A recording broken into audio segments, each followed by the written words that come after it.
Today we're unpacking two terms that often get confused: primary IPOs or fresh issues and offer for sale OFS.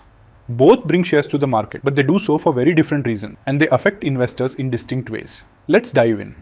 Primary IPOs, growing the company's capital. Imagine a small tech startup, InnoGears, that needs money to build a new factory. The founders decide to issue new shares that never existed before and sell them to the public. The cash raised goes straight into InnoGears' bank account, funding the factory, hiring engineers, and launching R&D projects. Those brand new shares sold by InnoGears in its primary IPO are called a fresh issue. Here are the key features. Newly issued shares. Only shares created for the IPO are on offer, so existing shareholders see their ownership diluted. Underwriting. Investment banks step in as intermediaries. They help InnoGears determine the right share price, buy any unsold shares, and distribute the issue to investors. Proceeds to the company. All the money raised goes to InnoGears known to existing shareholders. Story break. When InnoGears launched its IPO, early employee Priya applied online and received just enough shares to cover her small loan. 6 months later, when InnoGears announced its new factory, the stock doubled and Priya used her gains to buy a car. That's the power of fresh issue capital driving real growth. Offer for sale, OFS, liquidity for existing shareholders. Now picture another scenario. Rahul, one of InnoGears' early investors, needs cash for a personal venture.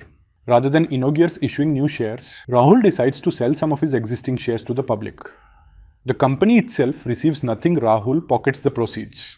This transaction happens through an offer for sale, OFS, on the stock exchange.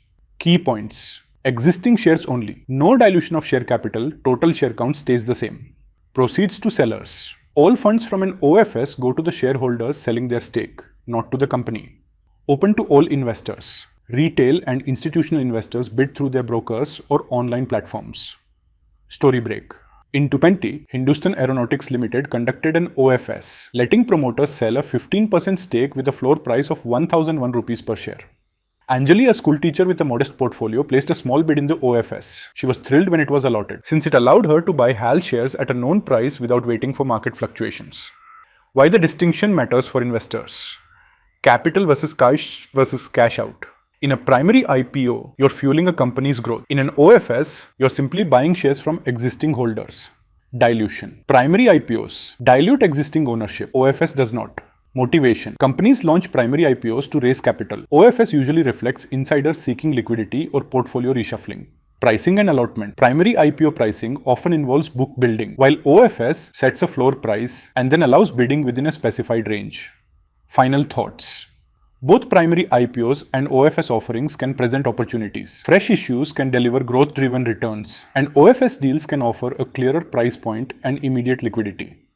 But before you apply, ask yourself, am I investing to help a company grow, or am I buying existing shares from someone cashing out?